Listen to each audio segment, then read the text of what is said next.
We're a couple of weeks into our principal photography on a movie, at the moment at least, known as Fighting With My Family. That could change, you never know. The Hollywood people could get involved and want to call it, you know, Stephen Merchant's Fighting With My Family. If you smell what The Rock is cooking. Back in 2012, I watched a really cool documentary. It's called Fighting With My Family, and it immediately grabbed my attention. Because I'm gonna kick your ass, and that's the bottom line. I identified with this crazy wrestling family because my own family promoted these very small wrestling shows in bars, on military bases, you name it, and barely got by, but we loved the wrestling business. The exact same thing that I saw in this documentary. It's our passion. This is going to be our legacy. I was never interested in wrestling, and then Dwayne "The Rock" Johnson, of course one of the most successful wrestlers of all time, sent me the documentary and said, you know, watch this, it might be an interesting film. And I thought to myself, this is not a world I understand. I'd never grown up watching it. I didn't really expect to enjoy it. And instead, I just fell in love with this family. They happened to love wrestling, like in the same way that I loved comedy growing up. And even though I had no experience or relationship with wrestling, I just responded to that part of their DNA, if you like. But I still needed to understand this world of wrestling in order to be able to write the movie. I ended up listening to loads of interviews and podcasts and watching old famous matches. We had a lot of conversations. He was so passionate about making this movie. He wanted it to be perfect, so he would come to WrestleManias, he would come to SummerSlams, went to the PC, called me every other day. As someone who's come from performing, once I understood it as a performance, I really appreciated how hard that is to do well. My husband and I are delighted to finally make your acquaintance. Likewise. Next thing we know, we've got Steve Merchant sitting in our front room sharing a Chinese with us. I went to Norwich to meet the family, and Ricky, the father, within an hour of meeting him, was sort of talking about, I was in and out of jail about 3 times before I was 20. And then his wife, Julia, saying, mainly violence. I myself had done 8 years in prison. What was that for? Mainly violence. Mainly violence, yeah. That was a line that we just threw straight in the film. We found each other and all. No, it's going like, you know, please don't be offended if there's stuff in there that is not right. Not this now, please. But I just cannot see anything that doesn't depict how we are. Well, the Knight family in real life are very vivid, very distinctive in the way they look. They speak a certain way. Can you put a shirt on? Sure, how bloody posh are they? It was never going to be easy to recreate that. It's harder than we ever thought it would be. First off, casting Paige was really tough because you need to find an actress that can play this real-life woman who has enormous charisma, who has been wrestling since the age of 13, and she can carry a movie. I saw maybe 60 or so young women for that role, and Florence was the one who ticked all those boxes. I'm actually quite nervous. That's crazy.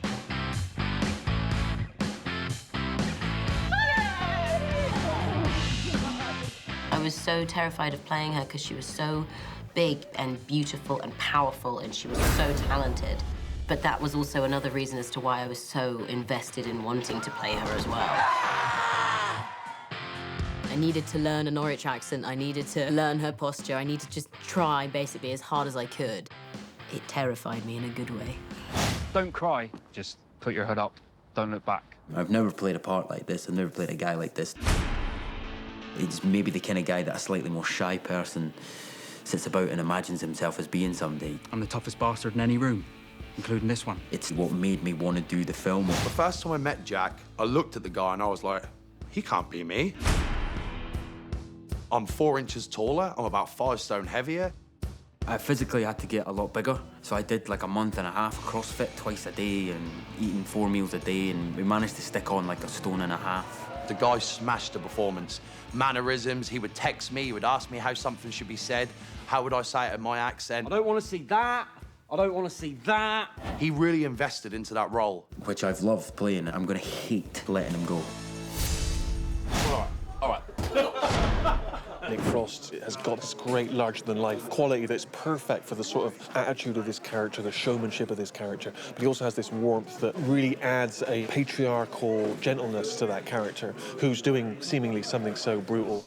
It's a unique sensation. I genuinely think Nick Frost has stolen the whole movie. I think George Clooney should have played me, really. I think playing a version of someone who's alive is kind of tricky because you have to honor that person. You can't just pick one thing. No human being is ever that one-dimensional. So I'm focusing on the fact that he is a devoted husband and father. It's my version of a Ricky Knight-style man. If things don't pick up soon, I'm gonna have to go back to thieving. I don't care how desperate things get, you're not going back to thieving. You're not. And then Nina's just a lovely antidote to that because she's not only physically different, but she adds a sweetness and she brings a dramatic edge to it. I didn't want to do a caricature of Soraya, but I wanted to bring what she is at her core. I watched a lot of her interviews aside from the documentary. I felt a lot of pressure, actually, getting it right. She definitely got the essence. She definitely did get the essence. One of the biggest fears about this character was that I didn't know how to wrestle. So we've had to send her with Jack Loudon, who plays her brother in the film, to the NXT, the WWE's development boot camp. Me and Jack, we actually got to be with the wrestlers. We got to be taught by them. They're experts, and so you completely give yourself over to them. Every single sequence that was shown to me at the beginning of the day, I would always look at it and go, oh, I'm basically gonna die. And then all it takes is for you to just slowly start moving around and feeling the moves. And it becomes, it's a dance sequence. And turn one. When you start seeing it as movements and that the other person is looking after you just as much as you are looking after them, it's not as terrifying. When I got the job, Stephen met me for breakfast just to basically sit me down and say that you will be wrestling in the Staples Center pretty soon in front of a live audience. We were given 1 hour after a Monday Night Raw live WWE telecast to shoot a giant match at the Staples Center in LA. 20,000 fans were already there. And Dwayne came down, he was going to MC the event. And I'd said to him, please don't get carried away and can you get in the ring because we've only got an hour. He goes out there, he does 20 minutes on the mic. He's talking to the fans, he's doing the catchphrases, can you smell? And I'm there like, yeah, we can smell, mate, get out the ring.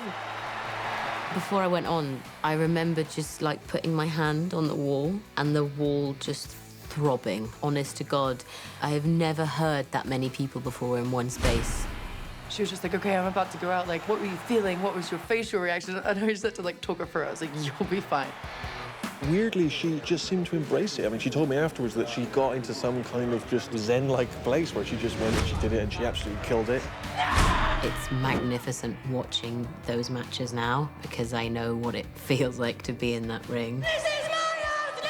The fact that Paige goes on against all odds to become one of the biggest stars the WWE has ever seen, it's fairy tale stuff. But I think in the end it tells you that, you know, you don't have to become famous and rich to find satisfaction, to find love, to find joy. And I think that's what's interesting. And there's an interesting kind of dual message in the movie. Action. It's fun, it's got a lot of giggles in it, but I think everyone's going to fall in love with that family. I want them to be inspired by the movie. They can do anything they set their mind to. It's emotional, it's dramatic, it's sad, but ultimately it's uplifting. You want these people to win. And I think it kind of mirrors wrestling itself in a way that you want the good guys to win. Then you have The Rock popping up. How you doing? And then you have Nick Frost. It's kind of like a really good soup. There's like loads of ingredients in it, and it's delicious.